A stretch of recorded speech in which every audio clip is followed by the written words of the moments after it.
Ja,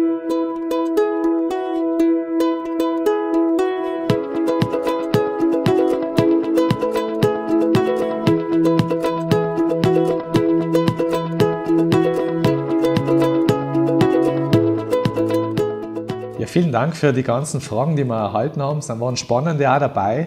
Und wir haben jetzt einfach mal 4 herausgesucht und die wollen wir euch dann auch beantworten. Was waren zum Beispiel eine von den spannenden Fragen, die eingetroffen sind? Eine ganz häufige Frage war, was macht der Treuhänder? Was ist eine treuhändige Zahlungsabwicklung? Darunter können sich viele nicht wirklich was vorstellen.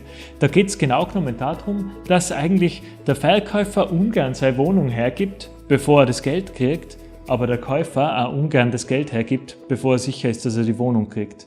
Daher stehe ich als Treuhänder in der Mitte und es gibt ein eigenes Treuhandkonto und die Anträge beim Grundbuch werden erst gestellt, wenn das Geld auf dem Treuhandkonto ist. Und das Geld kommt erst vom Treuhandkonto, wenn der Käufer wirklich Eigentümer ist. Dann, was hat es noch für Fragen gegeben? Eine spannende Frage war, was passiert denn mit dem Mietvertrag, also mit dem Bestandsverhältnis, wenn eine Wohnung verkauft wird? Sowohl für den Mieter als auch für den Käufer relevant und interessant. Hat der Mietvertrag keine Gültigkeit mehr? Das stimmt nicht. Wenn ich eine Immobilie kaufe und ein Mietvertrag, ein bestehender, vorliegt, dann gilt er auch weiterhin. Also ich kaufe und übernehme auch den Bestandsvertrag. Somit der Mieter bleibt drinnen bis zum Mietende und der Käufer übernimmt den Mieter mit der Immobilie. Was war noch eine Frage, die gekommen ist? Ja, nicht immer verlässt der Mieter wirklich die Wohnung nach Mietende oder oft wird auch nicht bezahlt. Die Frage ist, wie kriege ich einen Mieter eigentlich aus der Wohnung raus, wenn er die Miete nicht bezahlt oder wenn der Mietvertrag geendet hat und er bleibt aber drin. Ganz wichtig, ich darf nicht einfach die Schlösser austauschen und den Mieter aussperren. Na, das geht nicht. Ich muss den gesetzlichen Weg einhalten und der führt übers Gericht. Zuerst mit einer Mietzins- und Räumungsklage oder nur mit einer Räumungsklage und erst wenn das gerichtliche Verfahren abgeschlossen ist, kann ich dann die Schlösser austauschen und die Sachen vom Mieter rausschaffen und habe selber wieder meine Wohnung. Was gibt es noch? Eine Frage, die auch aufgetaucht ist, war jene, ja, wie lange ist denn ein Kaufangebot, wenn ich es unterfertige, gültig?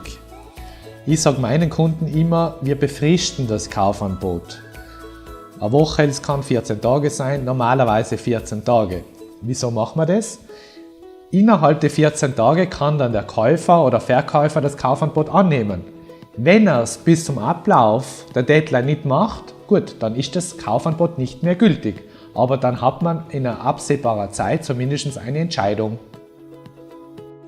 Genau.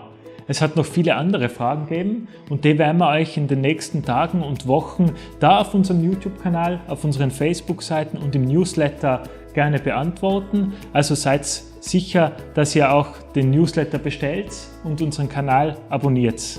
Und wenn ihr Fragen habt, schreibt es uns einfach über die Kanäle, E-Mail, WhatsApp, was auch immer. Wir sind gern für euch da.